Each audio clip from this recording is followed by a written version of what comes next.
Hello, Archie Dunlop here with Talking Astrology with Archie on Wednesday, February the 21st, 2024. So at the moment there is a conjunction between Venus and Mars, and this Venus and Mars conjunction is getting really, really close. I think it's actually exact tomorrow, but that doesn't really matter too much. The point is that the Venus-Mars conjunction is really the main thing going on at the moment. And in this video, I want to look at the Venus-Mars conjunction and see how it works in people's horoscopes. So I'm going to be looking at a number of charts that have got Venus-Mars conjunctions. They range from, Greta Thunberg, she's got a Venus-Mars conjunction. Richard Husband has a Venus-Mars conjunction. He was the commander of the Columbia Space Shuttle, which disintegrated in, 2003. Vincent van Gogh had a Venus-Mars conjunction. So did former US President Bill Clinton, and most notoriously, Jeffrey Epstein had a Venus-Mars conjunction.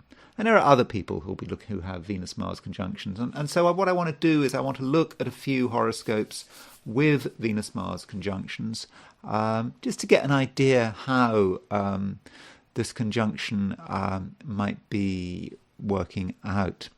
But before I do that, I want to look at the astrology and the I Ching for today, which is Wednesday, February the 21st, 2024. So there, top right, is a few people with Venus-Mars conjunctions. There's Greta, you can see, Jeffrey Epstein, Bill Clinton, and that's Vincent van Gogh. So what is happening today? Well, there is a Venus-Mars conjunction. You can see Venus at noon. Well, this chart is set for noon on today, February the 21st, 2024. Set for New York. I'm setting it for New York because I have to set it for somewhere. So it's pretty close. I think it's exact in most places tomorrow. I think in the Americas, actually, we get it this evening. So it kind of depends, or late this evening. It kind of depends where you are. So we are really going to be influenced by this Venus-Mars conjunction. So, what is the Venus-Mars conjunction about? So to give you a very brief description, Reinhold Ebertin in The Combination of Stellar Influences. This book here, I would recommend that you get it. It's a great book, one of the most important books written of the 20th century on the subject of astrology. But he gives a very brief account, a brief description of the conjunction of Venus and Mars. He says a strongly sensual nature, sensitiveness, excitability, a lack of tenderness and tact. So, Ebertin talks about, the strongly sensual nature that perhaps relates to the sexual connotations of the Venus-Mars conjunction. The fact that, Venus, as I always say, perhaps boringly so, that Venus is the planet of female sexuality, Mars is a planet of male sexuality. So when you bring these two energies together, there is a sexuality to the combination, perhaps a sensuality, as Ebertin suggests. And it is charismatic, and some of us can be charismatic today. Though when you do look at anything astrologically, you don't just look at the conjunction in isolation. You consider, what is happening around the conjunction. and the nature of this conjunction. This conjunction is in Aquarius. So the fact that it's in Aquarius means that it's perhaps not quite as emotional as one might expect from a pure generalization. Aquarius is quite a detached sign. It's an air sign. So it's certainly not going to be as intense as, say, a Venus-Mars conjunction in Scorpio. But with a Venus-Mars conjunction, it is a time when we can be attractive, when our ideas can be attractive, when the things we say can be quite appealing. There is, though, a downside to the Venus-Mars conjunction, in the sense that Venus is the lesser benefic, Mars is the lesser malefic. So I think I said that yesterday. So Venus wants to relate, but as Ebertin said, there is a certain tactlessness, a certain brusqueness to the Venus-Mars conjunction, and that is because Venus is starting to run onto the same wavelength as Mars, and Mars is about a planet which is about the creation of boundaries. Mars is a defensive planet. Venus is more of a planet about how you relate. So there are different principles there. Mars, wants to defend its boundaries. So when you put Venus-Mars together, it may not always be easy to relate in a natural and smooth kind of way. Things might get in the way, and we might be in a situation where we're trying to relate, but we're also being a bit defensive. So we have to work out how we're going to bring Venus and Mars together. Aside from that, today the moon moves into Leo. To be precise, it moves into Leo London time at 13:40. In other words, at 20 to 2 in the afternoon. So kind of just after lunch. So that's London time. If you're in Australia, New Zealand, East Asia, well, really the moon moves into Leo tomorrow. If you're in the Americas, then the moon moves into Leo this morning. Sort of 1:40 is the same as 8:40, so that's going to be New York time, 8:40 in the morning. So before 9 o'clock. Los Angeles time, that would be 5:40. So really, if you're in the Americas, you have got the moon in Leo pretty much all day long, unless you get up really early in the morning. If you're in Western Europe, then moon in Leo is sort of more of an afternoon thing. And yes, as you go further east, it if you're in India, for example, then what's it, 2:40, 7:40, that's sort of 10 past 8 in the evening, the moon will move into Leo. So sort of in a lot of Asia, over the evening, the moon will move into Leo. But as I said, Australia, New Zealand, it moves into Leo so late that it becomes the next day. Now the moon does make a few aspects. The moon is trine Neptune today. That's an aspect you're perhaps more going to feel if you're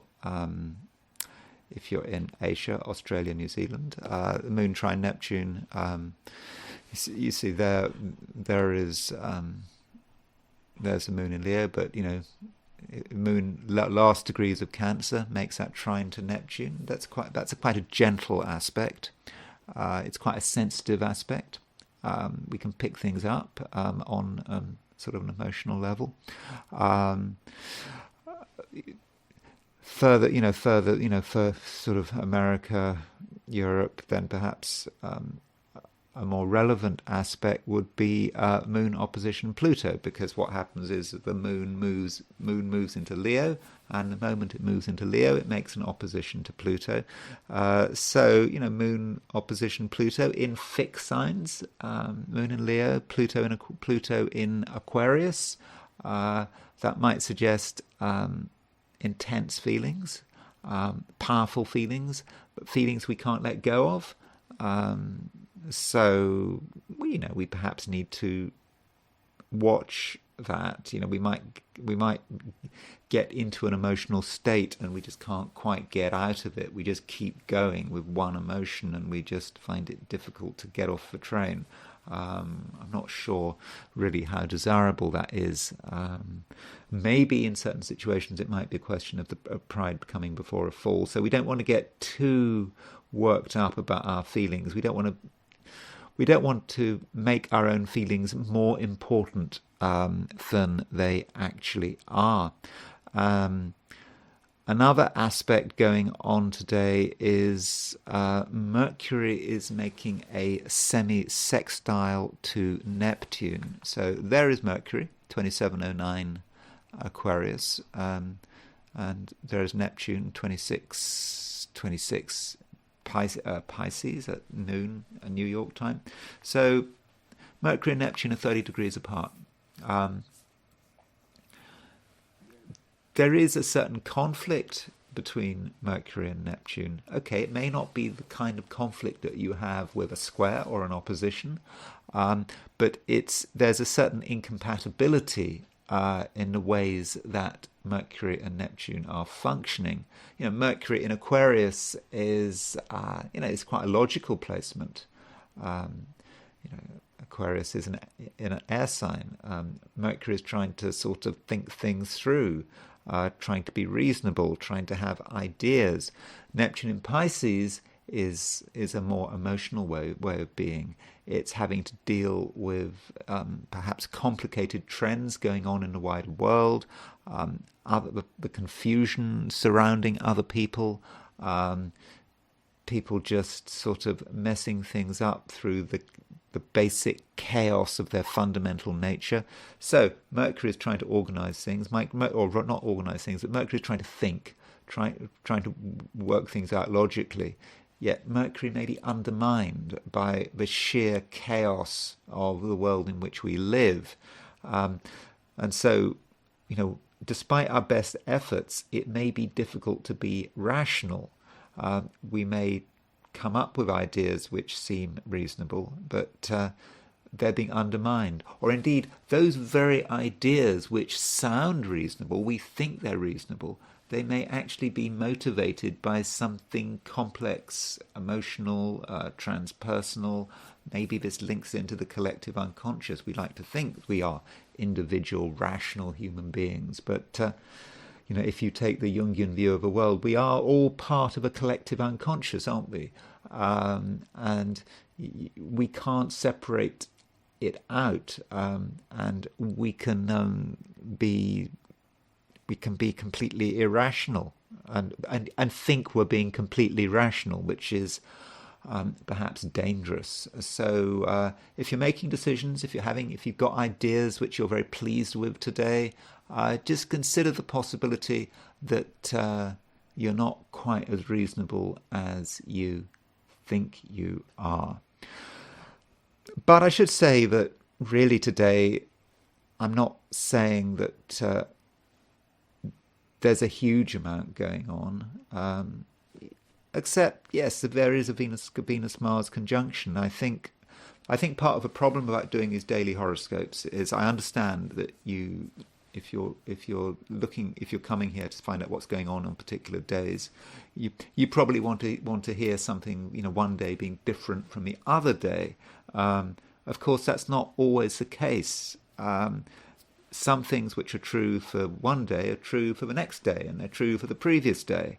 That Venus-Mars conjunction is always going to be there, at least right now.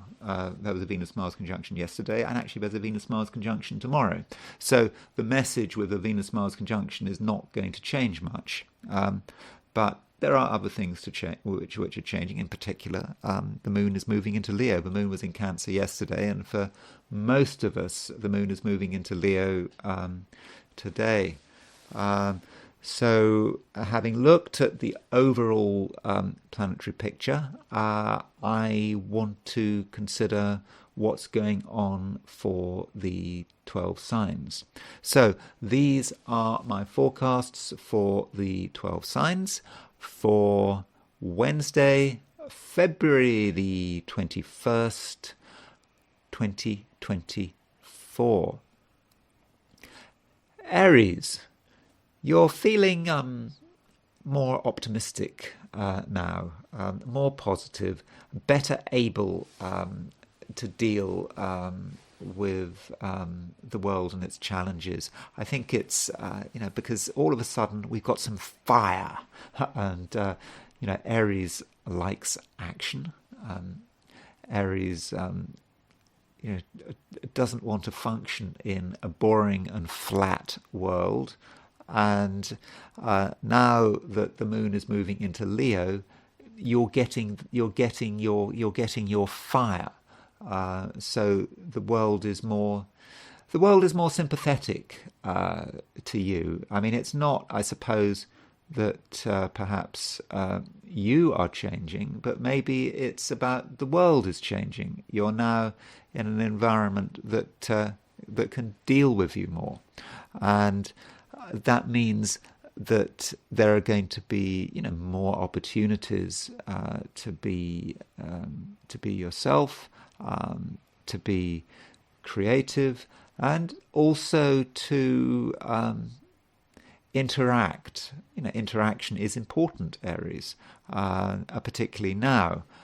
You want to sort of link up with, your various contacts. There are people, people you want to talk to, whether it's face-to-face or over the phone. And now, when you talk to people, when you're with people, there's just this general sense of excitement. And a key part of this excitement is, you yourself. People who have a sun in Aries are fundamentally interesting and exciting people. Certainly exciting. They are often the spark which makes things happen, and I think that is something that you can very much do. Now, it's true that there will be a couple of people who aren't on your wavelength. I think perhaps the reason for that is that the moon is moving into Leo, but the sun. We always need to look at the sun-moon relationship. The sun is in Pisces, so the sun in Pisces, moon in Leo, that doesn't quite work out, and I think it hits you. It does hit you, and you kind of think that there's you. You're ready to make things happen. You're ready to be creative. But it seems that some people are just dragging their feet. They want to be left to their own devices. Don't worry about it. Just move on. You've got your own things to do, and I do talk about other people. I sometimes think when I do these horoscopes that I use the two words "other people" too much. But we do live in a social world, and that's important. But you don't actually need other people to be yourself. You don't need other people to be creative. You have to do what makes you feel comfortable, what you enjoy. If people want to join in, that is fine. If they don't want to join in, if they don't understand what you're doing, if what you're doing is too challenging, well, to be honest, I mean that is their problem, not yours. But you really shouldn't underestimate your charisma. Venus, the planet Venus, is getting very close to Mars. Mars is your ruling planet. Venus is now in the same degree as Mars. They're sort of less than half a degree apart. That Venus and Mars, in fact, Venus and Mars are really closing in on each other. And Venus is a fortunate influence. In general, it does make you more charismatic, better able to express yourself, and in a social environment, you're really going to start to shine, and your particular approach, being interested in what's going on, but not being overly emotional, having a certain sense of detachment. In a gentle detachment. I'm not talking about major detachment, but that approach is going to be popular. And yes, and your ideas are going to be popular as well. So if you've got some ideas about the world, way things should be organized, the way the world should be, then don't be afraid to express them. And if you want to know about relationships, then I think today looks really good for relationships. Whatever the relationship, if it's the right person, okay, some people just aren't going to be on your wavelength, but some other people definitely will be on your wavelength. And I think that, you can make a lot of progress when dealing with the various relationships in your life. And I think that people will be attracted to you. Of course, that does give you a certain sense of responsibility. You have to work out how best to deal with people. You have a lot of strength. Okay, sometimes you might have too much strength. You need to have a certain amount of tact, and remembering that quotation. I made at the beginning of this video when I was talking about what Reinhold Ebertin said about the Venus-Mars conjunction. It can be, there's an idea, but it can be a little brusque, but it's unnecessary to be. It's unnecessary to be tactless today. Just accept people as they are, and don't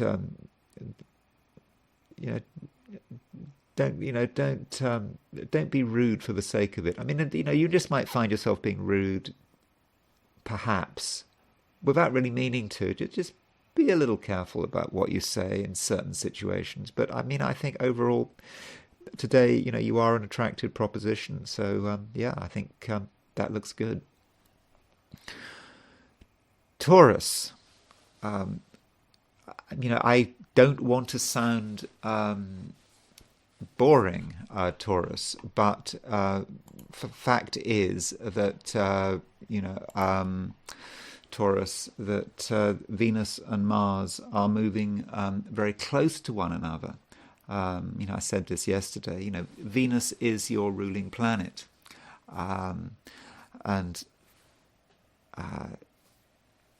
so it seems that there is at least one person who you probably have a lot of dealings with, or need to have a lot of dealings with, or you should be having a lot of dealings with.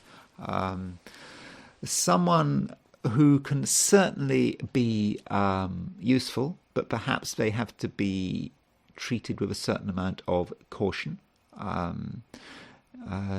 You need to make some effort to behave correctly. The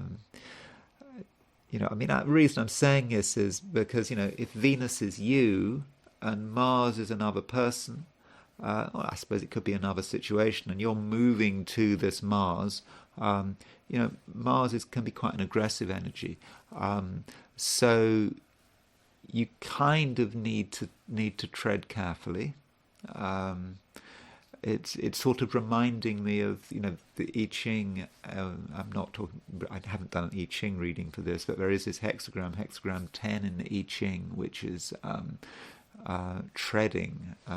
You have to tread carefully because what you don't want to do is, tread on the tiger's tail. That's not a good thing. So, there may be certain people that are like sleeping tigers, but that I must emphasize, I haven't done an I Ching reading. It's just that one of the I Ching hexagrams kind of reminds me of that today. So yes, so in your social life, particularly when dealing with people on a one-to-one level,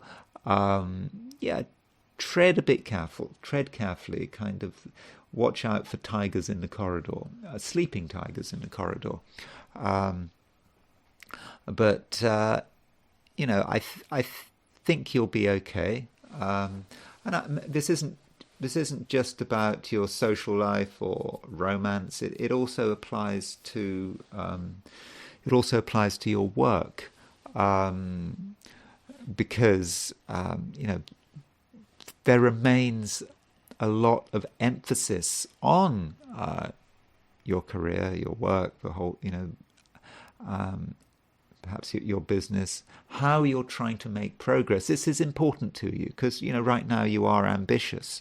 And if you want to be successful, there are certain people you're going to have to navigate. It may not always be easy, but perhaps it's a situation where, on your own, there is a limit to what you can achieve, but if you're in the right team, then things can really start to happen. So Taurus, do bear that in mind. Also bear in mind that once you've found your groove, you're going to be very impressive. You're going to really be able to project yourself and your particular way of working, and I think people will be impressed, and I think that's certainly good. Though there is a question about how comfortable you are with the situation. Reason being, the moon, the moon is changing signs. The moon is moving into Leo. Okay, you may not feel this if you're in Australia, New Zealand, really until tomorrow. But there's still this process of a change. And, as the moon changes sign, it makes a trine to Neptune, then it makes an opposition to Pluto. And I think, Taurus, you're going to be aware of the sort of growing heaviness of the situation. Yes, you are ambitious, but you're also sort of looking down, and you may feel that, that it's you're a bit too high above the ground. And you may be thinking that perhaps it's a time when you do need to sort of focus a little bit more on your security. I don't mean security in the sense of you being in danger, but it's going to matter to you about,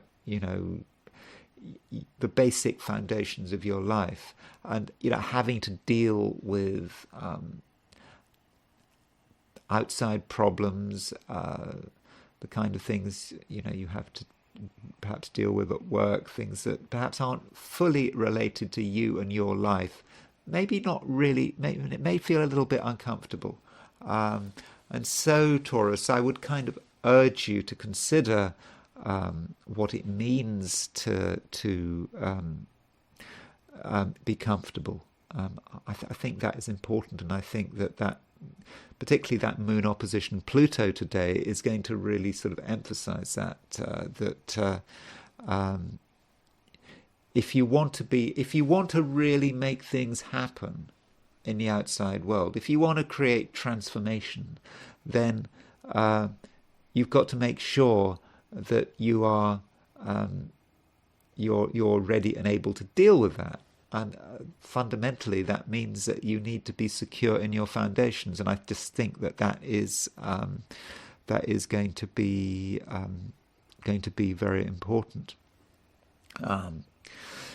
Having said that, I've already suggested that relationships look good. I mean, with that Venus conjunct Mars getting stronger and stronger.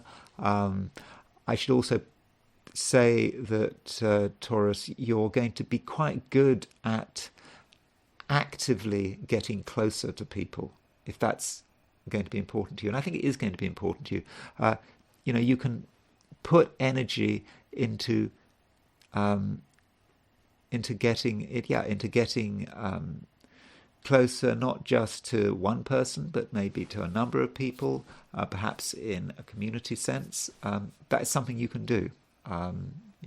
So if you're feeling you need to get closer to someone, or a group of people, or you need to be more integrated with your community, and perhaps because you feel that that is the best way of giving yourself a place in the world, enhancing your place in the world, then I think you're going to be very good at doing that. Gemini.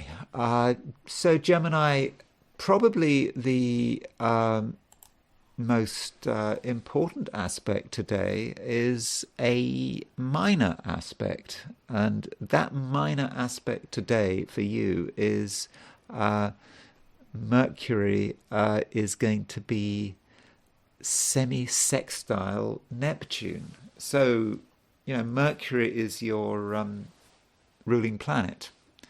And it's in Aquarius. It's very well placed in Aquarius, particularly during the hours of darkness. The reason for that is that Mercury is in an air sign.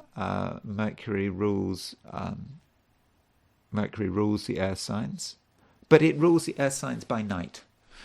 So probably Gemini, you'll be on best form by night. But that's often the case with Geminis, isn't it? Or am I just projecting? I suppose I'm quite a sort of a nocturnal person. Maybe because I was born at 3:35 in the morning. But generally speaking, things are going to work better by night, and that's not just for today. It's just a general picture. While Mercury is in Aquarius, and so with Mercury in Aquarius, Gemini, you've perhaps taken pride in the fact that you are a sort of a reasonable person. You work on the basis of facts. Your ideas are based on based on logic. But this semisextile with Neptune, it could be quite a confusing influence.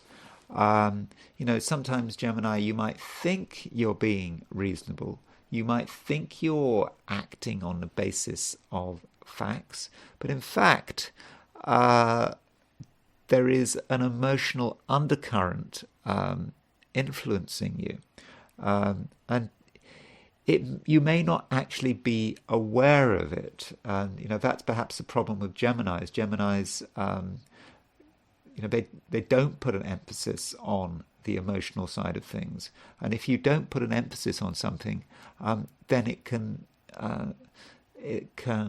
creep up behind you, and so your decisions may be more based on emotions than you realize. And it's quite, we're talking about quite complicated emotions, emotions based on, what is going on in the wider society. And in fact, the more of an extrovert you are, the more you try to engage with the world out there, the more you may be influenced by this. So if today you were to stay at home, and I'm not suggesting you stay at home, but if today you were to stay at home, not answer the phone, not look at the internet, just be completely cut off, then okay, then maybe you wouldn't be so influenced by this current, by this wider collective emotional current. But that's hard, that's difficult, and I'm not saying you should, as I said, I'm not saying you should just isolate yourself, but by interacting with the world out there, you might think you're being an actor, you might think that you're pushing stuff out, but it's a two-way process, Gemini. And so actually, Gemini, you are being influenced. You might not, and the influence may be strong because you don't realize you're being influenced. In an extreme case, you may be being propagandized. And I know that might sound offensive because Geminis pride themselves on their independence. But yes, Gemini, today you may be influenced by what's going on in the collective, even by your government, the propaganda your government is putting out. But awareness brings freedom. Be aware of how you're being influenced. Consider the possibility that there are these external forces that are pushing you in a particular direction. And once you're aware of it, then you can start perhaps to consider harnessing the situation and switching it round.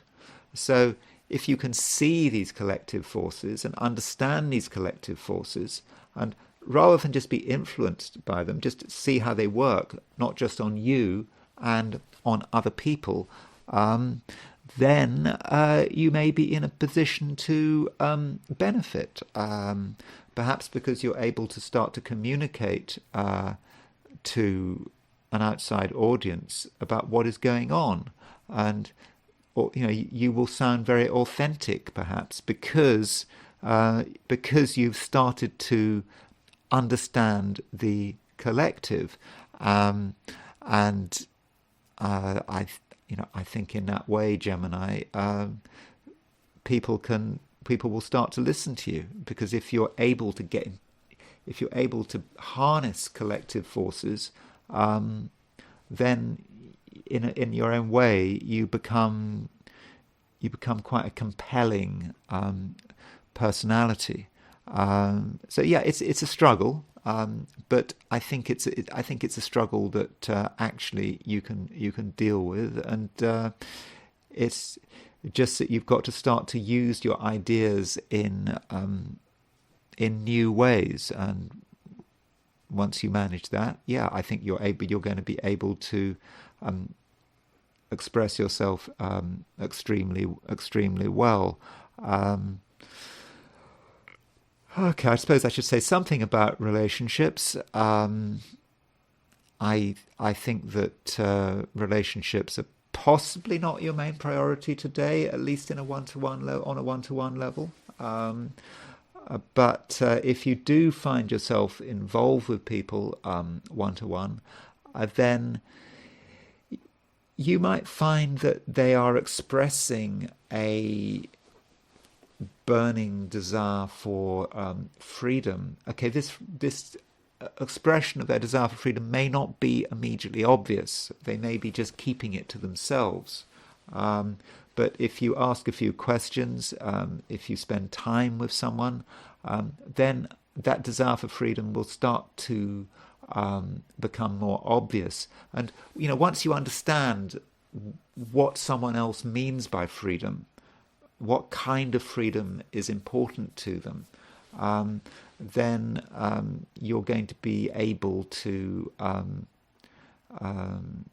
you'll be able to perhaps give them what they want, or at least show an understanding and demonstrate to another person that you're not a threat. You can make it clear that you're not going to restrict someone's freedom of action. In fact, you may be able to help someone else realize their potential. Cancer. Okay, so Cancer, as I often say, in the Cancerian chart, the moon is very important. So the moon is your ruler, and Cancer, the moon is changing sign. It's moving out of your star sign. In one sense, the moon moving out of your star sign does mean that your power levels are reducing. I mean, the moon rules Cancer. So every month when the moon is in Cancer, all things being equal, you are in quite a strong position, and not least because you understand what's going on around you, you're in tune with it all, and by and large your responses are going to be very appropriate. Moon in Leo, by contrast, is, Leo is not actually one of the best signs for Leo, for the moon to be in. The moon has no dignity in Leo. I mean, it's not in detriment in Leo, it's not fallen in Leo, but it's just not the best place for the moon. And I think it's a bit overwhelming. You might feel that you're a little bit burnt out. You're a bit vulnerable. I think that's certainly true. Especially when we have a situation of this right now. As soon as the moon moves into Leo, it makes an opposition with Pluto, and because of this Pluto opposition, Moon-Pluto opposition, there can be a feeling on your part that the world, it's a heavy place. It's not to be taken lightly. There are serious issues to deal with. They may be emotional issues. They may be financial issues. Perhaps you're having to deal with the intensity of another person's feelings, or the complexity of another person's life. And this complexity may extend into the financial realm. So as soon as you start moving into areas where money is at stake, it's not simple. One financial detail leads into another financial detail, and you may find suddenly that there's a lot to work out. I mean, you don't have to deal with money today if you feel you have it, but if you feel that inclination, if you really want to focus on money today, then I think it can be a very useful day. I mean, you're going to uncover a lot of things. I suppose if you want to sort out your tax, I mean, in the US, it's the tax season is starting. When is the deadline? Is something like, unless you get an extension, I think it's when is it? April the 15th. You that might be something you want to do over the next day or two. It probably won't be something you want to do, but if you are able to focus on money, you can perhaps you can do in a couple of days. You can sort a lot of stuff out. So that might be something you want to consider. But I just must emphasize that overall it is a time when things just do feel more complicated, and you just, in terms of relationships, don't underestimate people. Don't underestimate the power of other people's feelings. I know that Cancer has a reputation for having powerful feelings, and you might feel that you've got the most powerful feelings in the world. Well, that may or may not be the case, but other people's feelings do need to be taken into consideration. I think that's really important. And really, Cancer, that's probably all I've got to say. I don't think it's going to be an especially active day. I think it's actually best that it's not an active day. In terms of your career, there's work. There's still things to be done. there's still some obligation there which you can't really avoid. I mean, if you're working. But I think the important work is perhaps done at a sort of at a deeper level, where perhaps other people don't see it, aren't really aware of what's going on, and but perhaps right now that's where Cancer is going to function best. Leo. The moon is changing sign, Leo. In fact, Leo, it is moving into your star sign, moon in Leo. That does create a change, and I think, Leo, it does put you in a better position in one sense, simply because you feel more engaged with your immediate environment, and I think you feel more confident. With Leos, confidence is always an issue.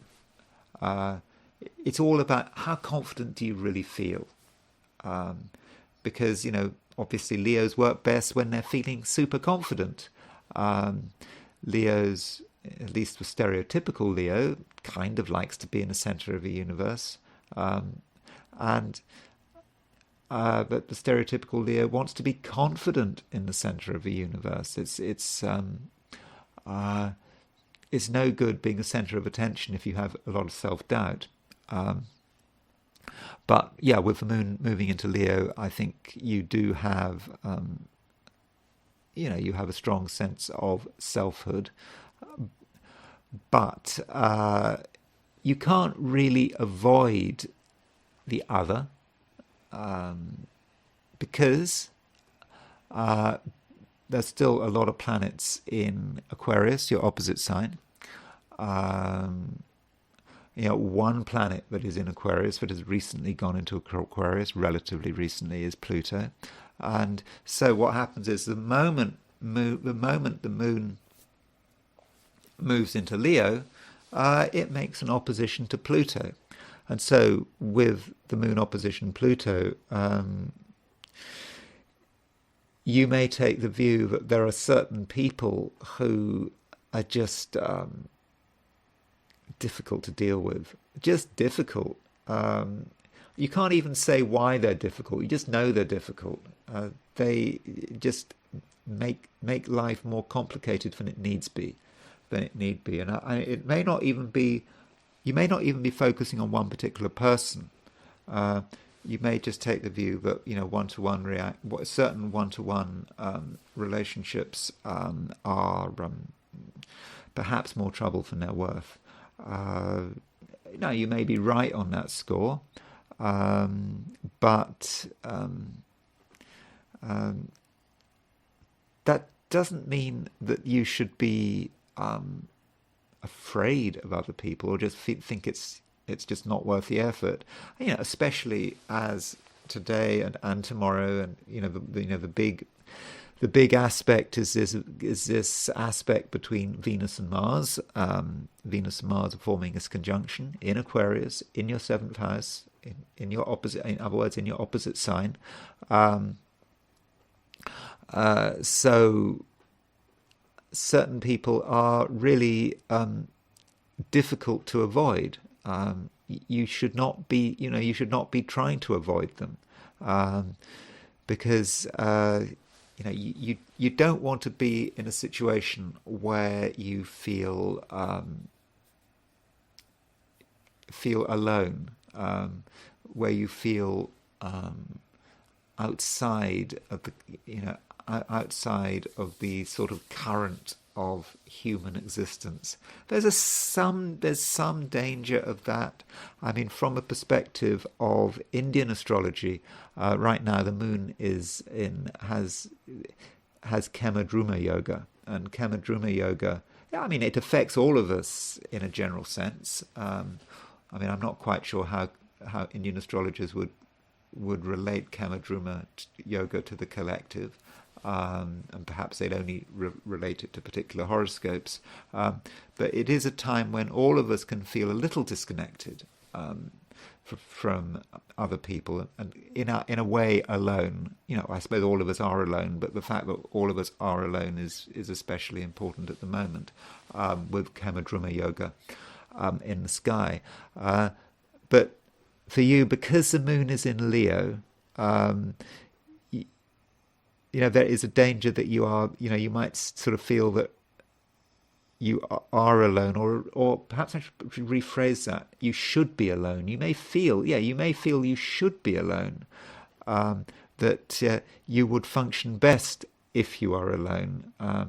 I can understand that feeling, but I don't think you've quite got it right. I think the challenge is to create the right kinds of relationships, where there is mutual respect, and also where you have to consider, that things going on around you, they definitely have an influence on you.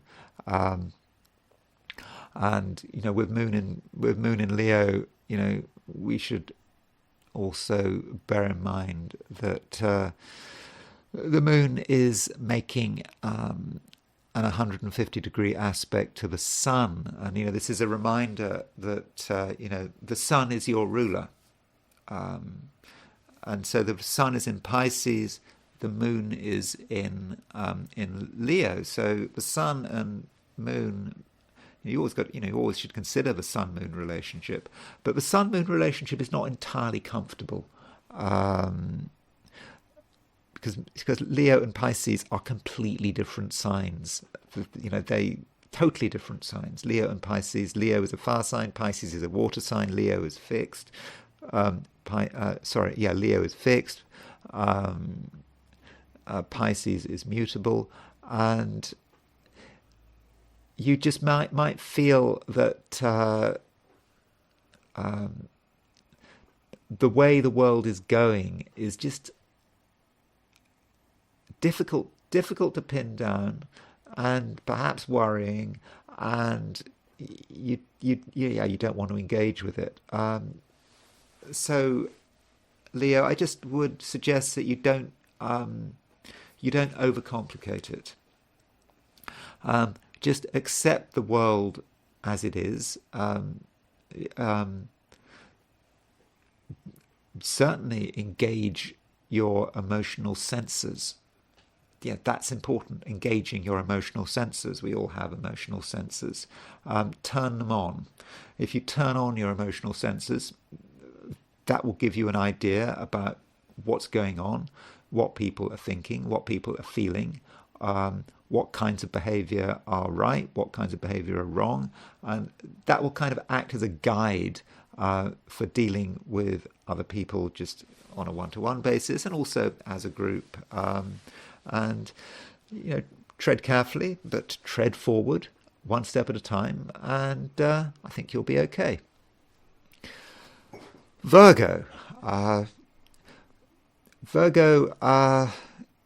It's a somewhat problematic day in the sense that Mercury is your ruler, and Mercury is moving through Aquarius, and that it's not 100% great for Virgos with Mercury moving through Aquarius, simply because it's not somewhere where you feel entirely comfortable. I think you're concerned that everything is sort of hard work. I think that's a certain feeling that many Virgos are having. You feel that also that you're trying to make sense of it, and you've made good progress. But Mercury today is making a semisextile to Neptune. The semisextile is like a 30-degree aspect. Mercury and Neptune are 30 degrees apart, and this may create complications that you just feel that you don't need. It may feel like that you've been working towards something based on a certain set of assumptions, and now you're beginning to question these assumptions, or things are happening which are making you question these assumptions. Maybe someone is behaving in a way you hadn't planned for, or if you're working, you may be told something that you, or asked to do something that you hadn't planned for, and this may be really confusing, and also, the way you communicate may be sort of messed up because you're not quite sure what you're communicating or even who you're communicating. Now, the challenge here is to integrate something new. It's not to panic. It's not to say, oh, things are dreadful, there's nothing you can do, need to start again. No, it's about integration.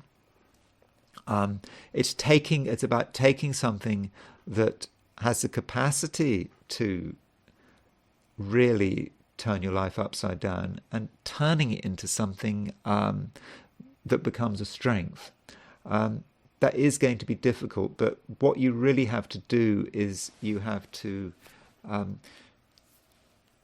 just make a few changes. You have to make some changes to take into account an outside force which is unpredictable, unstable, and perhaps can't easily be defined.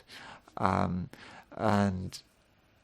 it is it's a challenge, but I mean, I think it's something that you can handle, and part of what you need to do, Virgo, is make an effort to understand certain people and situations. In the past, you perhaps have felt that you didn't need to understand. It was okay. You could just accept things as they are. Now, understanding becomes important. You have to understand, not just your insecurities, but other people's insecurities. Organizations have insecurities. What's bothering them? Try to understand that. Try to put yourself in their shoes. Then I think things will start making sense. And in the end, I think you can turn the situation round. You take what started off as a weakness and you turn it into a strength. And it's just about just reconfiguring certain things to take into account of other people's or other organizations or an organization's weaknesses, and then you will be in the right place at the right time. Though, I should say that in a general sense, Virgo, this is probably not a day when you should be, getting involved in wild activity. It's not that kind of day. You are quite sensitive in general. You feel what's going on in your environment. You can feel the atmosphere. However that environment is made up, you sense it, and I mean that sometimes in a physical sense. Pollutants, particulate matter, smoke, and right now, Virgo, your own space, I think, is going to be very important. That has to be respected before anything else. And if you give yourself space, then you're going to be better able to deal with the complexities and the instabilities of the world outside.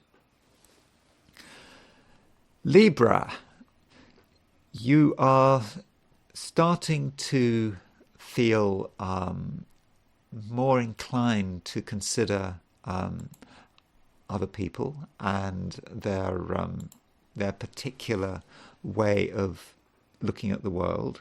I don't mean other people in the sense of sort of on a one-to-one level. I think I'm more thinking about society at large.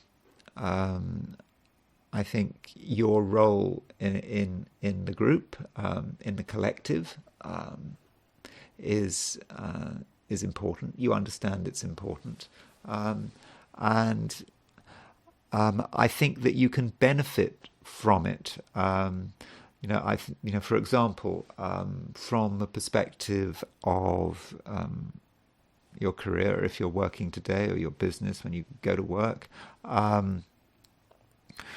you understand that it's not enough just to do the job. Just to make sure that you have a set of goals and you complete the goals and that's it. You do have to consider the social dimension, or should I say the human dimension. And as a Libra, you're usually pretty good at appreciating the human dimension, and I think today is no exception. In fact, you will be particularly good at it. You're going to, I don't know, whoever you're dealing with, whether it's your employers, whether it's your co-workers, clients, whatever, I think you'll be very good at listening to their needs and understanding their needs. And in order to understand someone's needs, it's not really a question of just asking them questions or sending them out a survey. It's just spending time with them, be with people. Listen to what they have to say, give them some feedback, and that applies not just to work and business in general. The best way to understand the world is to just be with people, without having any preconceptions. On the way, you might come to some realizations that you feel not entirely comfortable with. Because if you're with someone for long enough, or if you're with a group of people for long enough, people eventually let down their barriers, and they start revealing things, and they tell you how they feel, and they tell you about their view of the world. And when you listen, some of the stuff you hear might be quite challenging. It might challenge your fundamental view of the world, but that's okay, because you're learning stuff. And while all this is going on, Venus is your ruler. Venus rules Libra, and Venus is moving towards a conjunction with Mars. I've talked about this before. I think I talked about this yesterday, but this conjunction between Venus and Mars is an important aspect.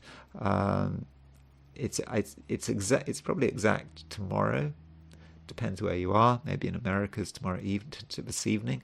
But so Venus, your ruler, moving towards a conjunction of Mars. It is about getting close to someone, and that closeness probably is going to work in your favor. It might not always work in your favor. You have to ask, who do you want to get close to? So do choose your company carefully.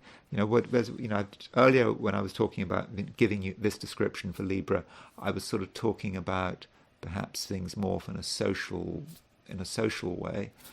Just talking to, getting ideas from lots of different people, learning how other people feel, rather than a one-to-one level. But there's also the one-to-one aspect of today's astrology, and indeed it's the same pretty much for tomorrow.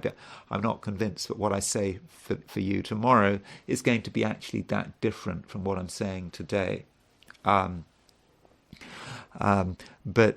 you have to ask yourself, who are you getting close to, and what is that relationship about?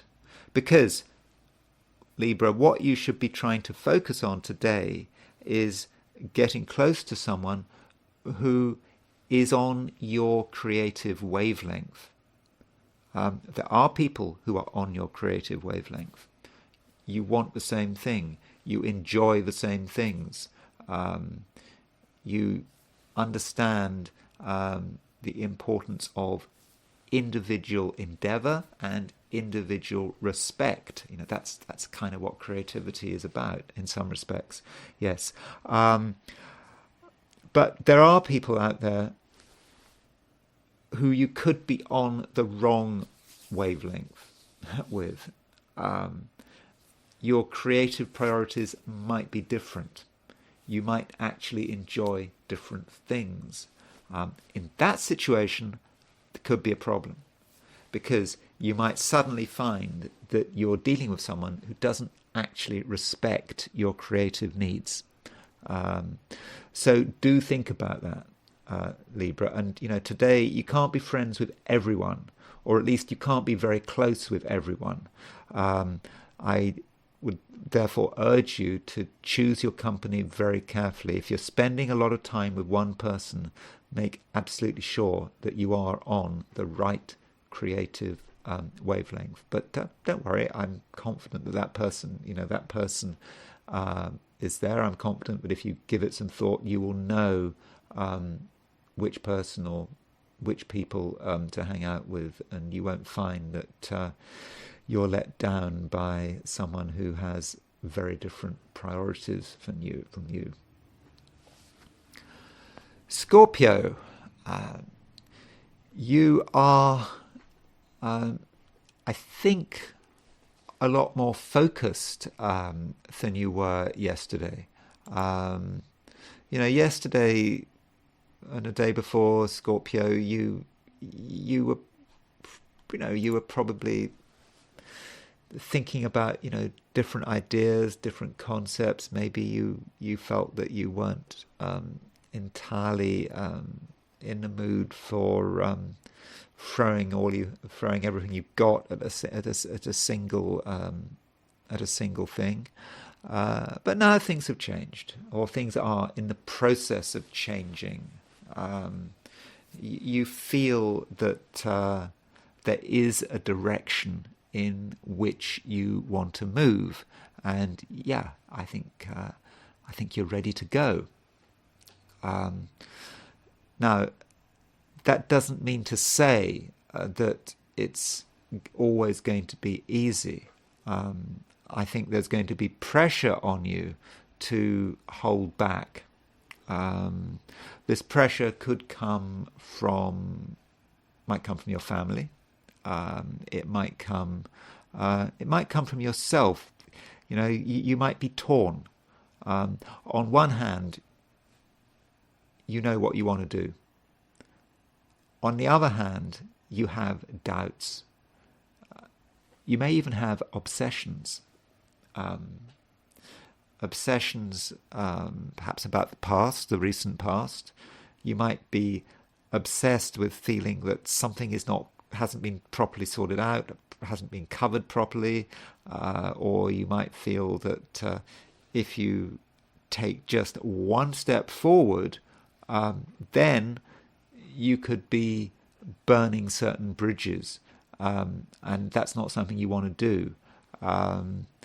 So what you have to do, Scorpio, is you have to get the balance right. Maybe you have to have one last look at what you're coming from, where you're coming from, just to put your mind at rest. I don't think there's any real issue. It's like, I don't know, isn't it? It's like when you've left the house and you think that you've left some dangerous appliance plugged in, you've left the water running. You know for sure 100% that you haven't left the water running. But for your peace of mind, you have to go back just to check. And I think that might be how it works here. You have to go back just to check, even though you're kind of 100% sure that you didn't leave anything on, that you didn't leave some important business unfinished. And then once you've sorted that out, I think that you're going to be going to be in a position to get good results. And I think, you know, if you're out there in society, you know, whether you're socializing, you're at work, you're, you know, engaging in whatever business you do, you know, you will cut a powerful figure. You'll get the support and praise that you think you deserve, and you will be helped by the fact that Venus and Mars are in conjunction. Mars is your ruling planet, and it is conjunct Venus, and Venus is applying to that conjunction of Venus. Mars is helped by the fact that it is being made by the fact that Venus is conjuncting it. You know, Venus is a fortunate planet. Venus is a planet of other people. Venus is a planet. It's a planet of relating, and so you're going to get support, and that support is going to be, I think, quite reassuring. It's going to be confidence building. So make sure that you allow certain people to come into your life and give you the support I won't say support you need, but it's support that should be very welcome, and it's support that can really help you to achieve your goals. And in the process, I think today you're going to start to realize how much support you got, and also how much support you can call upon, because there are lots of people out there. You're not always in contact with them, but they're available. People are available. You know, people are there for you, and so yes, there's a lot of support you can call on if need be, so I think all of this has the makings of quite a useful and profitable day. Sagittarius, you are helped today by the fact that the moon is moving into Leo. So, recently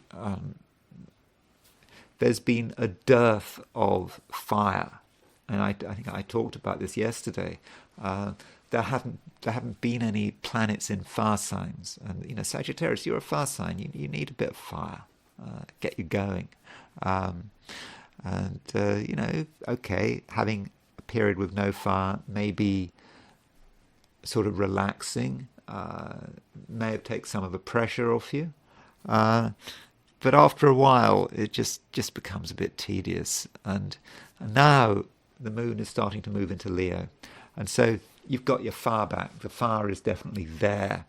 And if you look around you, you can start to see opportunities that, weren't there before. When I say opportunities, I mean, fun things. Things that attract your interest, things that could be exciting, could sort of move you to a new level, so it's there again. But it's important not to question this too much. Too many questions, Sagittarius, could spoil things. Because there is a tendency to sort of overanalyze today. something might seem interesting, but you're wondering, you're wondering, does it really make sense? Is this really what you want? And in fact, in certain situations, Sagittarius, your defense mechanism might be to laugh at something. So if you come across something challenging, something that could be very powerful for you but is also challenging, your response might be to just decide that the best way is not to take it seriously, to laugh at it.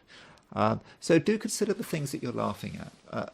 What kind of laughter is it? Is it really a sort of light laughter, just laughing at something because you'd want to laugh at it? Or is that laughter something more serious? Is that laughter perhaps some kind of defense mechanism, where you just don't want to take something seriously, because deep down you are concerned how much it might affect you?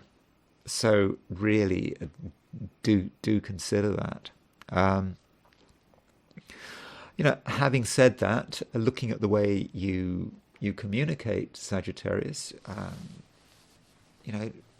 today you're able to communicate, with considerable power and with considerable charisma.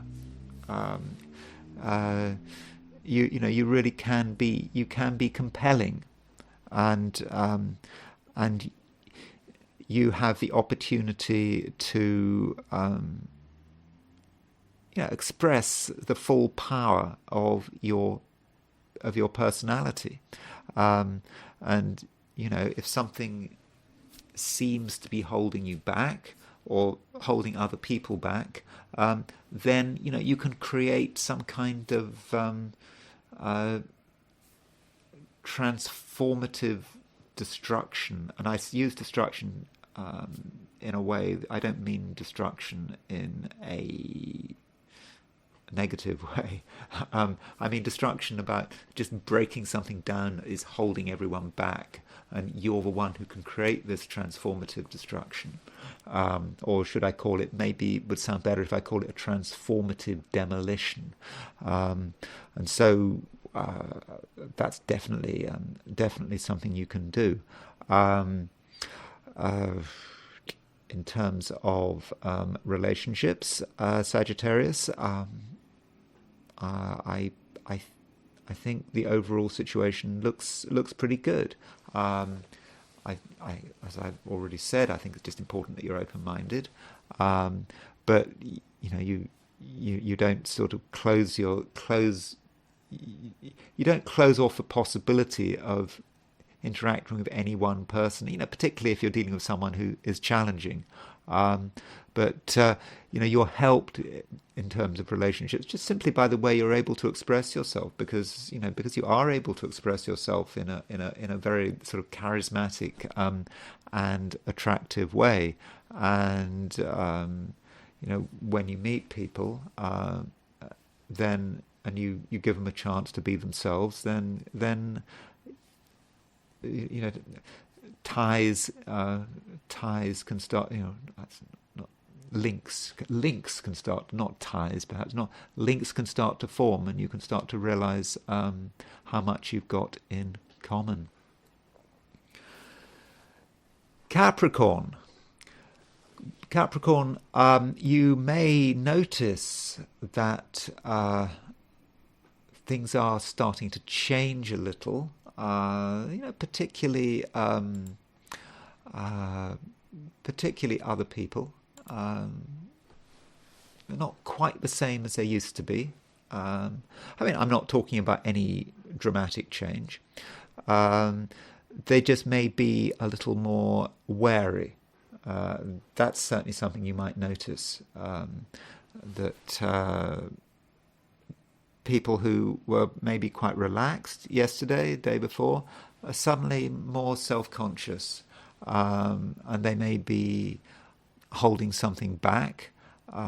They may be more conscious also of their egos and their boundaries, and they may want they may not want to give so much away. Now, this is something that you do need to respect. People have their own way of looking at the world. They have their own fears. They have their own reservations, and they do change from day to day. It would be better if they didn't sometimes. It makes things more complicated when people change from day to day, but really that's the way it is. And I think Capricorn, it's really just a case of respecting that and working out how best to deal with the situation. I think probably the best way to deal with the situation is to give out a constant message. Just because the world is changing, or at least other people are changing, doesn't necessarily mean that you have to change. You can just be constant. You can make it just clear that you are just constantly available, that you have a constant personality. You're constantly able to talk and communicate and to discuss. Now, it may be people don't want to take advantage of that, but through that constancy, I think that you will, in the end, be creating trust, and I think that you're going to be helped by your sensitivity. I think that you will be sensitive today, and I think that you will certainly be challenged to be sensitive. We have this situation today when the moon is in Leo, but the moon is moving into Leo, and the sun is in Pisces, and the relationship between the sun and moon in astrology is always important. And the way I would see it, like in your case, there's you are ready and willing to communicate. There's the world around you that may not be so willing to communicate, at least immediately, at least in the first instance. And perhaps what creates the lines of communication is sensitivity on your part. So as you start to communicate, even if that process of communication isn't to begin with working, you start to get information. There's information coming in, and as the information starts to come in, you're in an increasingly better position to understand what's going on, and then Capricorn, you can start to change your approach very slightly, because fundamentally today is not about you changing, but so change, perhaps that's adjust your approach is probably a better way of putting it.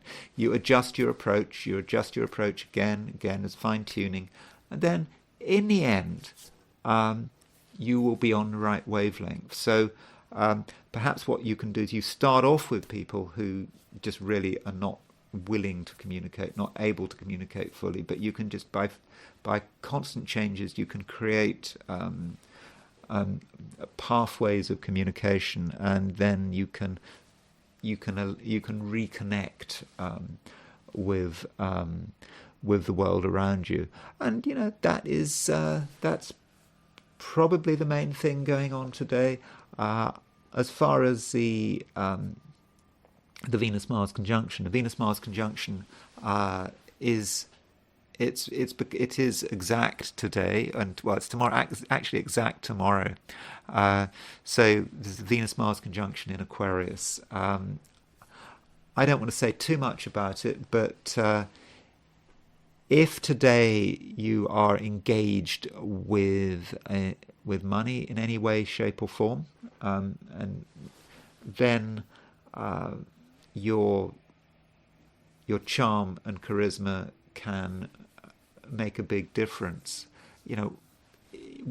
Whether you're asking for money face to face, or perhaps even if you're talking to a big organization, let's say you think, I don't know, you question your credit card bill, or you want to talk to some huge organization, and you talk to you're calling it, ringing up a call center. Your charm when talking about money is could make a big difference. So by saying a few nice words to someone on the other end of the phone, thousands of miles away, in a call center, who knows where, but it can make all the difference. It could, and through your charm, you can actually perhaps get the money you feel you're owed. So do consider that possibility. Aquarius. The moon is in the process of moving into Leo, which is your opposite sign. So that does mean that there may be a certain emphasis on relationships. This emphasis may be perhaps at first at odds with the way you actually are, with the way you're feeling, because I know that the sun has just left Aquarius and it's now in Pisces, but still, there are still a lot of planets in Aquarius. There's Pluto in Aquarius, Venus in Aquarius, Mars in Aquarius, Mercury in Aquarius. So that emphasis on Aquarius is, it's about you, and then suddenly with the moon moving into Leo, you have to consider someone else. So maybe there are situations, Aquarius, where you have been very focused on doing things in your own way, perhaps for a long time. You've done it your way. Your way may have worked to some extent. Then all of a sudden you have to consider the other, and that's the moon moving into Leo. Now you might say, oh well, but the Leo moon moves into Leo every single month. That is true, but this is a time when there's a big build-up in Aquarius. This does not happen every single month. So I think today's, or okay, if you're in Australia, New Zealand, it would be tomorrow, but moon moving into Leo, for you, it could be quite important, because all of a sudden you have to consider the other. You have to start to address the world out there in terms of things that you thought were just your private concern.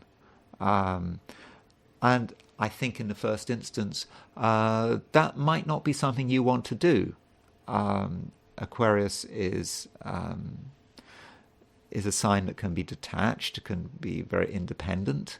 And so suddenly having to engage other people may not be what you want to do. And the moment the moon moves into Leo, it makes an opposition with Pluto. So you might be really, really concerned there. You might just say, no, this is not what you want to do. Moon is in Leo, that's a fixed sign. Pluto is in Aquarius, that's a fixed sign. No, you don't want to do it. You're going to hang on. But really, Aquarius, you can actually benefit from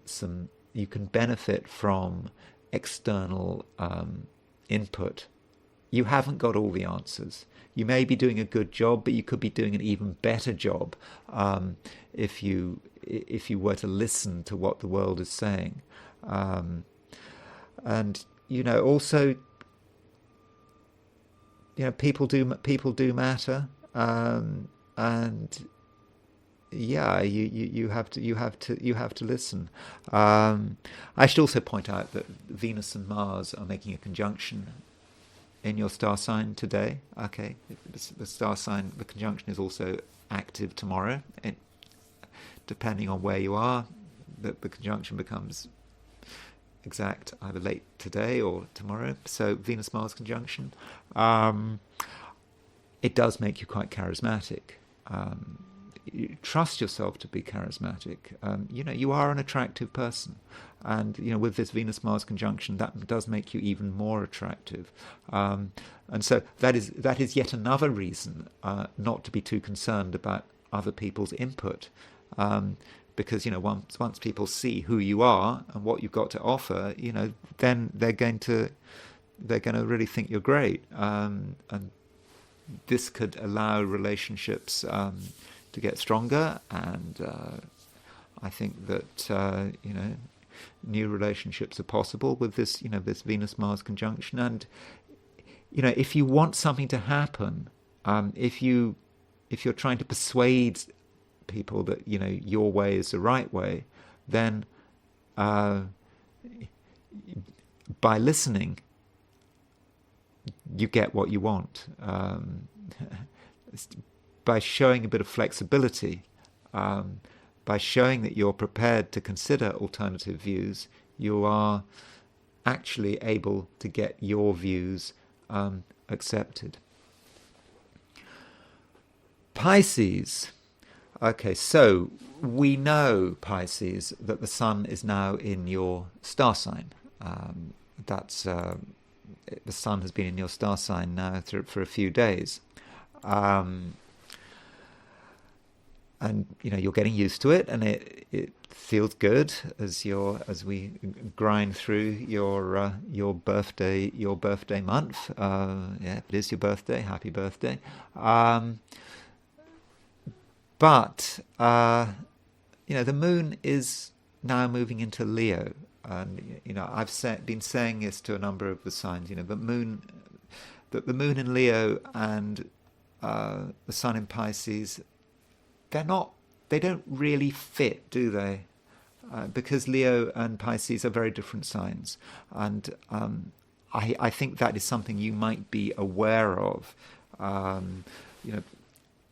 I think that you're just getting used to things, Pisces, with the sun, with the sun moving into your sign, maybe your star sign, maybe your ascendant sign, maybe your moon sign. It depends how you're reading these forecasts.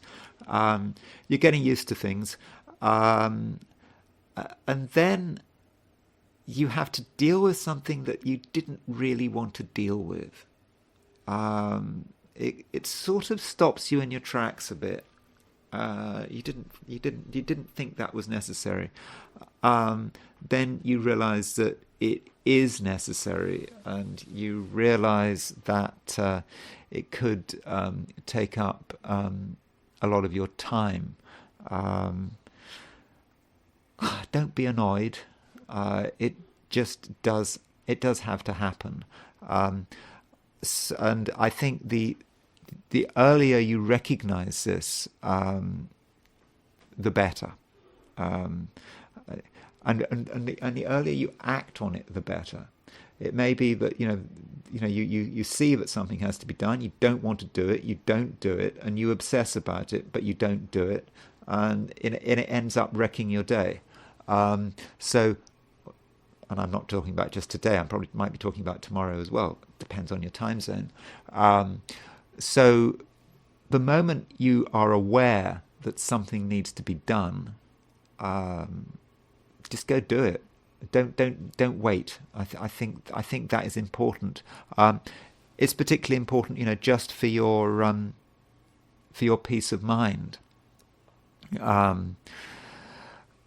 At the same time, Pisces, right now you have a capacity for making things complicated. I think actually this capacity has been around for years. It's because Neptune actually is in your star. Neptune's been in your star sign for some time, a long time, and with Neptune in your star sign, okay, it doesn't actually leave your star sign, I think, until 2025. So it's been there, been there for a long time, and Pisces. When you want to, you have the capacity for just really making things very unclear. making making clear water thick as mud. You can do that, and today I think that you do that capacity is particularly strong. There are, people feel that they have understood things. People have a way of working. They think they understand the facts, and then you could come along and perhaps ask a few questions, behave in an unexpected way, and just cause a lot of problems. Is this a good thing?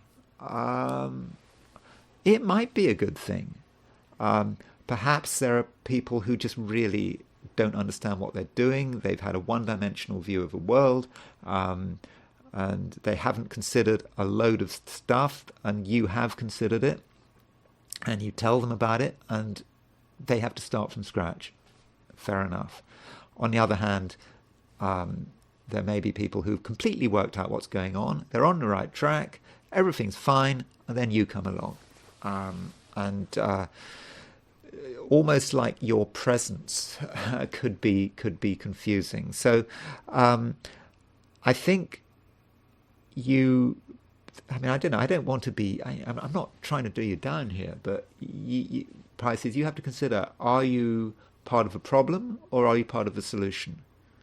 Because in certain situations, you may just be part of a problem, and you may be making matters worse. So try to be sensitive to that. Be sensitive to what impact you are having on the world around you. In some ways, in some situations, you've got important questions to ask. In other situations, you're just not helping at all. And I think, in a general sense, perhaps what you should be doing is first sorting out your own issues, your own organizational issues. Once you've sorted that out, you may be in a better position to address external issues relating to other people, whatever. So put your own house in order first, before interfering too much in other people's lives. And I know I'm sorry to sound so negative. I don't mean to be negative. I wasn't planning on being negative, and I'm really not being negative, because remember, the sun is in Pisces. It is your birthday season. It's a good time for you. It's just that today there's just something you need to be aware of. So I hope you're not offended. But if you are offended, there are comments in this on my channel. Okay, so now, having looked at the astrology, I want to look at the I Ching. And so, as always, I asked the question, what is Wednesday going to be like for those watching the I Ching segment of this video? And the first hexagram I got was hexagram 13, Fellowship with Men. This hexagram is about collective action. If we want to be effective, we will do it best when we are in a group of people who are focused on one goal. That's how to do it. To an extent, that depends on the situation. If you are alone, you might think, well, what are you going to do? How can you have fellowship with men? Well, I suppose you've got the internet. If you're watching this video, obviously you've got the internet. So perhaps there are people you can connect with through the internet or text messages, whatever way you want to communicate. You can create this sense of fellowship, because that is the to deal with things. Whatever that concern is, whatever. But there's also sort of a reassurance there. So if you have got a concern, if you have got something bothering you, then it's likely that other people are bothered by it too. And so by coming together, you can start to think about ways to address the issue. And so we have a moving line here. The top line moves, and that emphasizes the point that there is common interest. You can get together and with people, and yes, and you can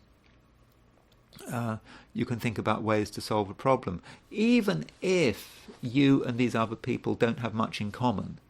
You don't have much in common except you do have a shared concern.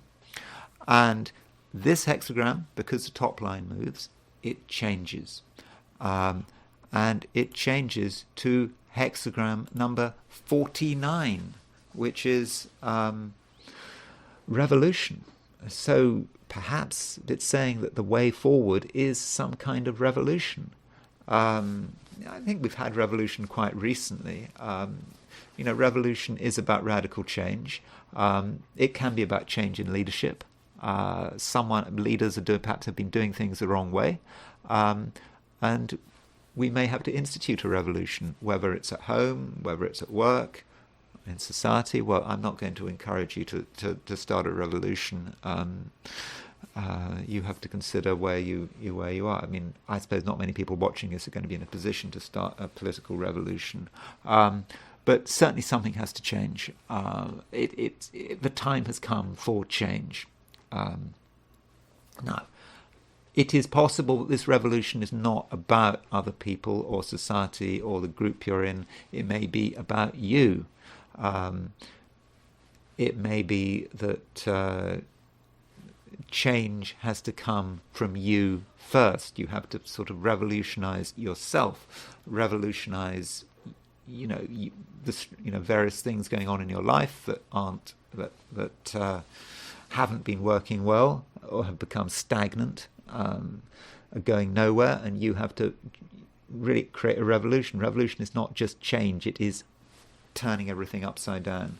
And so, at whatever level, revolution does have to be contemplated. But remember, the previous hexagram was fellowship with men. So in many cases, you can get together with other people, work out what needs to be changed, and then institute some kind of revolution. But I must emphasize, I'm not advocating that you overthrow society, because that can be dangerous, can't it? I suppose it depends where you live. But so you have to work out for yourself what revolution actually means. But overall, I think it's pretty clear what needs to be done. Finally, I want to look at the Venus-Mars conjunction.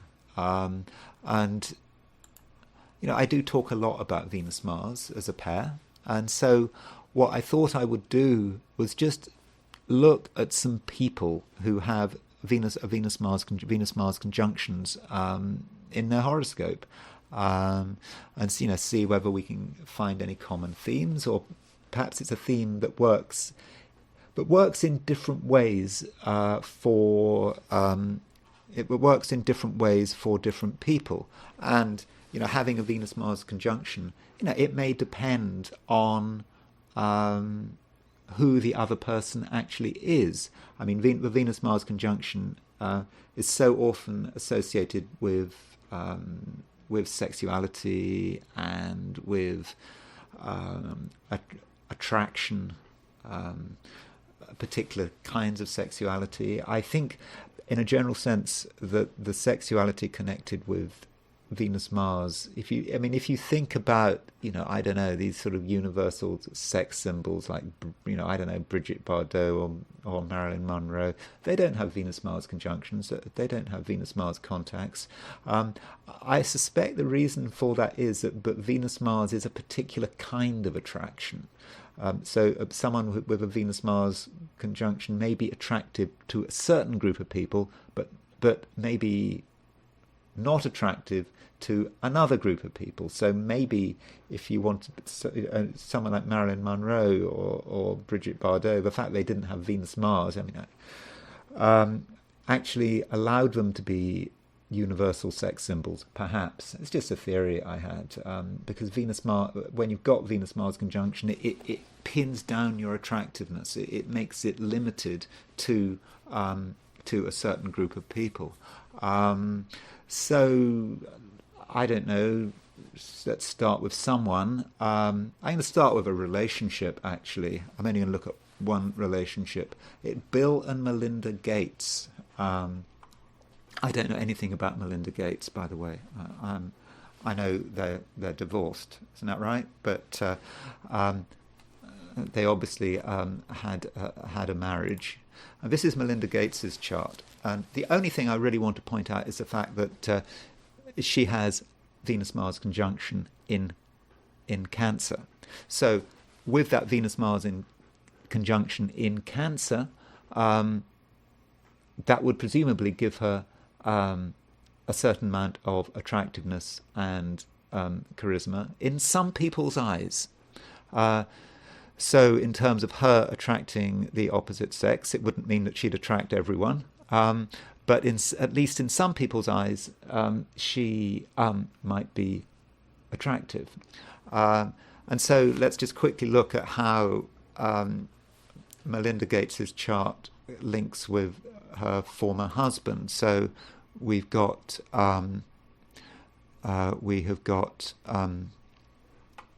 Bill Gates is in the middle.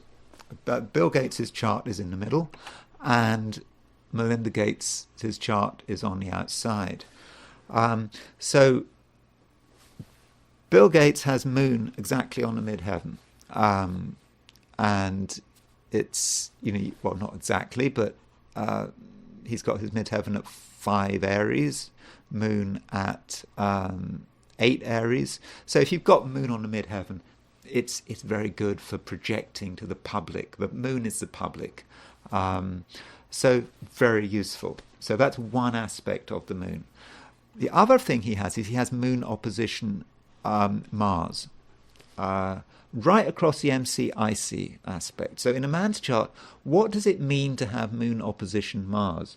Well, there was a medieval astrologer, Guido Bonatus. And Guido Bonatus, I haven't got the exact quotation here, but he said something like, when he talked about the Moon and Mars, he said something like, "The woman is always right, I will warrant." So what he's saying is, don't argue with women. That's what he's saying. There's that, and there's, of course, there's a capacity there for Bill Gates to have an argument with a woman. And of course, where there's an argument, there is also attraction. And so we look at Melinda Gates's Venus-Mars conjunction. So her Venus-Mars conjunction is square his Moon, it's kind of square his midheaven, and it's square his Mars. So you can see that Melinda Gates's Venus-Mars is hitting a really important part of Bill Gates's chart. Now, I think that in the first instance, Bill Gates would have read that as being an immediate attraction. It's very passionate, it's very energetic, it is attractive.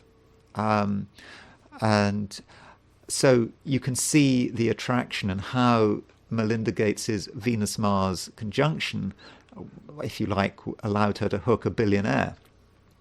But you can also see how that Venus-Mars conjunction and how it linked with his Moon-Mars opposition, perhaps doom the marriage. Well, okay, the marriage lasted quite a long time. They had children. I don't know how long it lasted for. Did it last for, I don't know, decades? So you could say, relatively speaking, it was a successful marriage. But you can see the problem there, why they eventually fell out, because in the end, the passion and the attraction of Melinda Gates' Venus-Mars conjunction in the end turned into a clash, differences of opinion, the moon was supposed to be the woman was supposed to always be right, but maybe he didn't follow Bonatus's advice fully, and in the end the marriage fell apart. But that's the only relationship I'm really going to look at. Someone else who has a Venus-Mars conjunction is Ghislaine, I think I pronounced that right, Ghislaine Maxwell, she's now in prison. Now, she has a dissociate Venus-Mars conjunction. In other words, the conjunction is in opposite signs. So she has her Venus at 25:43 Sagittarius. Her Sun is at 0. Her Mars is at 0:39 Capricorn, but they are within 5 degrees. I set the orb when I was looking for Venus-Mars conjunctions. I set a 5-degree limit on that. So she's certainly been looking for Venus-Mars in her life. You can, in terms of how she communicated. Apparently, when she was younger, there were reports of her talking about sex and how to please men and all this kind of stuff. She did it in a very overt way. I'm not going to go into details, but you can find it on the internet. And that obsession with sex that she showed as a younger woman, certainly that certainly is indicated by the Venus-Mars conjunction. And the fact that her obsession with sex kind of changes into how she related to Jeffrey Epstein, how she set herself up as someone who could procure girls for him, how she set herself up as that. And that Venus-Mars conjunction has a real sort of 8th house feel to it. So that seems to be Venus-Mars conjunction working in a way, in a fairly gross kind of way, at least in terms of what we know publicly about it. I mean, and I suppose that it's difficult because we've got Venus in Sagittarius and Mars in Capricorn, but we can certainly see the Venus in Sagittarius aspect of it. Certainly her as younger, talking about sex and in a very over-the-top, quite gross way as a younger woman, telling her friends about it and being very public about it. So maybe that's how the Venus-Mars conjunction is working in her chart. Now, of course, she is associated with Jeffrey Epstein. And Jeffrey Epstein, don't have a time of birth for him. But here is Jeffrey Epstein's chart. And Jeffrey Epstein has a Venus-Mars conjunction in Pisces. It's quite a close Venus-Mars conjunction in Pisces. It doesn't seem to be aspecting really anything. It's trined his Uranus, actually. That sort of fits as well. So Jeffrey Epstein, obsessed about sex. And it would seem Venus and Mars in Pisces, being quite duplicitous about it, being very keen to wrap other people up in his sexual fantasies, lure other people in. That seemed to be another part of the way he worked, and yeah, this obsession with sex, Venus, Mars, trine Uranus, and it's almost like he couldn't help himself. That Venus Mars would seem to be an independent energy, even though, from a logical perspective, what he was doing surely would have eventually had the risk of leading him into trouble, leading him into prison, which of course it did. But yes, his obsession with sex was certainly there. Note Venus Mars is in Pisces. I don't know. Wasn't there a picture of Ghislaine Maxwell sucking his toes or something like that? was there? I don't know. Did she talk about that? I mean, it's just there's a possibility because Venus and Mars are in Pisces, and Pisces is of course connected with the feet. So that could be, you could say, if you want to go into this, that could be foot fetishes. You could say, I don't know, but it makes sense that that Jeffrey Epstein and Ghislaine Maxwell both have Venus-Mars aspects, conjunctions. And I think that we're seeing, the Venus-Mars conjunction perhaps at its worst. And another person who has a Venus-Mars conjunction, who was linked with Ghislaine Maxwell and Jeffrey Epstein, was Prince Andrew. There's Prince Andrew's chart. You can see that Prince Andrew has a Venus-Mars conjunction in Capricorn. It's supposed to be sensible Capricorn. I mean, Prince Andrew's sexuality is all over the place. I think people always were talking about it. They were talking about it, when there was this thing in the UK called Spitting Image. They went on about that. So perhaps with the Venus-Mars conjunction, in certain cases, if someone has a Venus-Mars conjunction, they can't help themselves. So we don't know exactly what Prince Andrew was doing, but his actions, particularly for a royal, he did things which turned out to be completely self-destructive. But it's like the Venus-Mars, he just couldn't help himself. I mean, and this whole thing with Virginia Giuffre, and what was he doing? And so, yeah, that is Venus-Mars, and perhaps matters were not helped by the fact that he was associating with Jeffrey Epstein and Ghislaine Maxwell, who both of them had Venus-Mars. So you had these three people, they all had Venus-Mars conjunctions. And so perhaps they were feeding off on each other. So he was kind of led into a trap by two people who also had Venus-Mars conjunctions. Someone else with whose sexuality was all over the place, and maybe a Venus-Mars conjunction. If you've got Venus-Mars conjunction in certain situations, your sexuality can just become public knowledge. Is former President, not Bill Gates, sorry, not the other Bill, Bill Clinton. Bill Clinton has a Venus-Mars conjunction. It's within 5 degrees, and it's wound up with Neptune. Here is someone who, clearly someone who's very charismatic.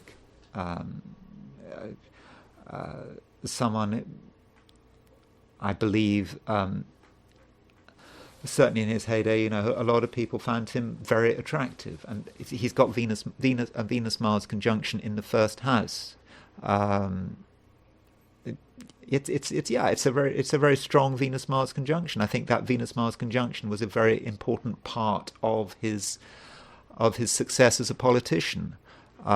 He understood people. He knew how to he knew how to project himself. I'm sure if Hillary had listened to him more in the 2016 campaign and hadn't listened to who was her campaign, was that Mook? What was his name? I can't remember what his first name was. If she'd listened more to her husband and less to Mook, she would have won the 2016 election. But Bill Clinton's sexuality was all over the place, and not just with Monica Lewinsky. There was all his episodes when he was in where was it, in Arkansas.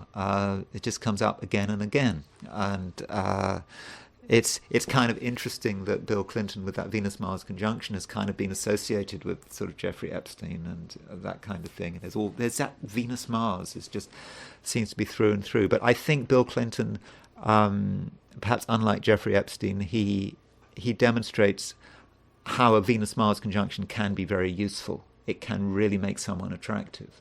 And for a politician, can be useful. But there is the compulsiveness, the sexual compulsiveness of the Venus-Mars conjunction, which I think Bill Clinton's chart really shows. Another person with a Venus-Mars conjunction, someone very different, is our favourite environmental activist, Greta. Greta has a Venus-Mars conjunction.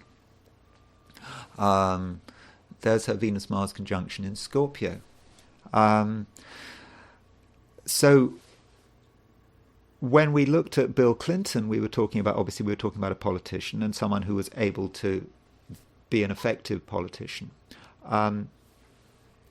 Greta's Venus-Mars conjunction, I think, does make her appealing. She can appeal to people with her message. Clearly, she's got a big following. She's clearly very charismatic. I mean, I don't fully understand her charisma, but in terms of young people, she has clearly been extremely successful, and it's created a snowball. And then a lot of people in the West, politicians, have just got involved with the Greta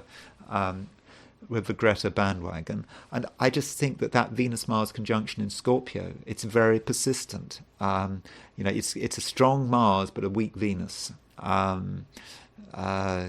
Venus is in its detriment in Scorpio. Mars rules Scorpio. But together, it is about charisma. And I suppose in her case, the Venus-Mars conjunction is square Uranus.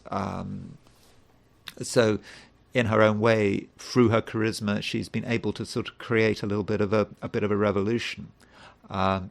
I know a lot of people watching this probably don't have much time for Greta, but nonetheless, you can't deny that she has had a powerful impact. So that's her chart. I don't have a time of birth, but all I just have is her date of birth, which I believe is January the 3rd, 2003. Someone else with a Venus-Mars conjunction, someone very different, is Vincent van Gogh. Now, he has a Venus-Mars conjunction in Pisces. And although he was born in 1853, we do have a time of birth for him, 11 a.m. So he has Venus-Mars conjunction in Pisces on the midheaven. We may be seeing a different side to Venus-Mars here. Pisces is a very artistic sign. Mars is about how we use our energy, particularly in a male chart. Mars is where we put our energy. So if he's got Mars in Pisces, you could make a link between Pisces and art, and that Mars is on the midheaven, and you put Venus in there as well. Venus is certainly a planet connected with art. So putting that energy and that dynamism into his art on the midheaven, I think that certainly seems to fit. Obviously, it's for him. He maybe didn't experience that Venus-Mars conjunction always as a very comfortable energy. His Venus is kind of close to the fixed star Skeet, so it was not always a very happy life. Didn't he cut off his ear or something? But nonetheless, that's how it manifests, and that seems to be manifesting. I have no idea about how charismatic he was. I assumed he had mental issues and was not. But I suppose he must have had a certain amount of charisma because he was able to attract people to his art. But so if you know about Van Gogh, that may be something to consider. But so we should be aware that Venus-Mars conjunctions can work in different ways, and it's not just about sex and charisma. as I think Van Gogh's chart shows. So I want to look at two more charts. Charlie Chaplin. Charlie Chaplin. He born on April 16th, 1889. Now, Charlie Chaplin has a Venus-Mars conjunction. I don't know a great deal about Charlie Chaplin. Obviously, he came to the US. He was fantastically successful as a silent actor, and so he must have had a certain amount of charisma. I think there were all sorts of sort of rumors about some of the less savory aspects of his sex life, I think, but I don't want to go into that. Maybe that's the Venus-Mars conjunction. Maybe I don't know, maybe those rumors were there to discredit him. I mean, I think Charlie Chaplin fell out he had issues with the McCarthy, with the whole McCarthy witch hunt against communists. He was, interestingly, Charlie Chaplin, although he spent so much time in America, I think he never got American citizenship. And of course, before he died, he left America to go to, I think he died in Switzerland, didn't he? So, his most famous film, one of his most famous films, I actually haven't seen, is The Great Dictator. The Great Dictator. He parodied, he parodied Hitler, and there's a certain sort of superficial similarity between Charlie Chaplin and Hitler. Charlie Chaplin had this moustache and so forth. And when I think he worked on that parody, when he was parodying Hitler and that kind of thing in The Great Dictator, and I think that really upset the Nazis. So he was born on April 16th, 1889. And here is an actor who played Hitler, or played someone very similar to Hitler. Now, 4 days later, on April 20th, 1889, well, guess who was born? That's Hitler's birthday. So Charlie Chaplin was actually born 4 days before Hitler, and Hitler had a Venus-Mars conjunction in the 7th house. And clearly Hitler, to some people, was very attractive. I think, when he was... I think in Germany, for Germans, the people going to the rallies thought he was really attractive. Someone they wanted to listen to. I think it was a case where outsiders, people coming from outside Germany, looking at Hitler, thought he was ridiculous. So this kind of illustrates a point that with Venus-Mars conjunctions, you can be attractive to some people, but perhaps repulsive to another people. So if you want to be a universal sex symbol, I'm not saying that Hitler in any way, shape or form is a sex symbol, but he was certainly found and he certainly considered himself perhaps as a sex symbol. He didn't want to advertise, for example, his relationship with Eva Braun. He wanted to give the impression to German women that he was single.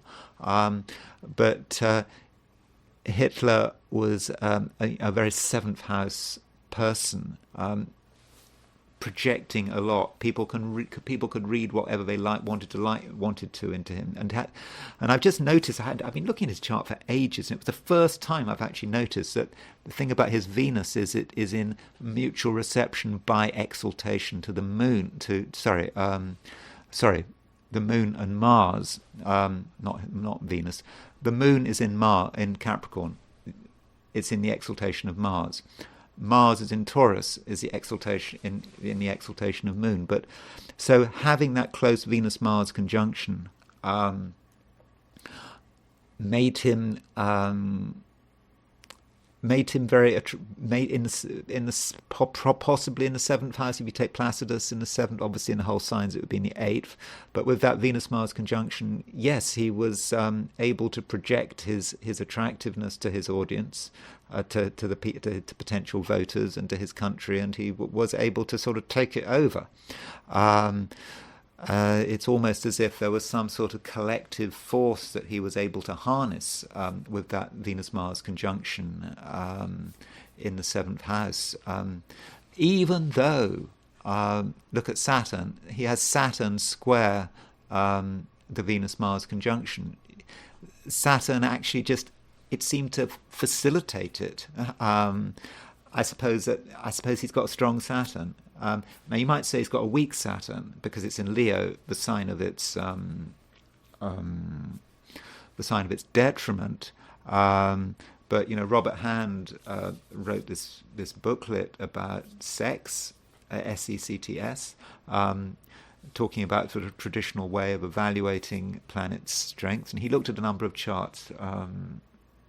But the point that Robert Hand made, that if you've got Saturn and Leo above the horizon, I think Robert Hand made that point. But I'm not sure if he talked about Hitler's chart. Did he talk about Clinton's chart? But the point is that Saturn is above the horizon, and Saturn is a daytime chart. Is in a daytime chart. So when Saturn is a daytime planet in a daytime chart, so Saturn is strong because of that. So Saturn gets strength because it's in. Hitler was born by day. It gets strength because it was above the horizon, and it gets strength because Saturn is a masculine planet, and Saturn is in Leo, which is a masculine sign. And so it seems that Mars square Saturn didn't hold Hitler back, and that Saturn in the 10th house facilitated Hitler, being able to take over Germany. But I think we can see in Hitler's chart how powerful, in this case, how malefically powerful a Venus-Mars conjunction can be. Okay, that's a view on Venus-Mars conjunctions. Of course, I should mention that these are charts that I have found interesting. So it's quite a sort of a biased selection. But I think I've given a sort of an overview of how Venus-Mars conjunctions might work. Of course, these are famous people, so they are by nature extreme, but I suppose that's why we look at the charts of famous people, because we kind of give ourselves we give ourselves an extreme way of looking at how things work. And then I suppose we have to moderate it a bit when we're perhaps talking about sort of ordinary people who aren't famous. Okay, well, thank you very much for bearing with me. I hope you found this video useful and interesting. If you did find it useful and interesting, I would be grateful if you were to like this video. If you're not subscribed, I'd be grateful if you were to subscribe. And if you want to buy me a coffee, there is a link in the description. So yeah, thanks a lot for listening, and I will talk to you again tomorrow.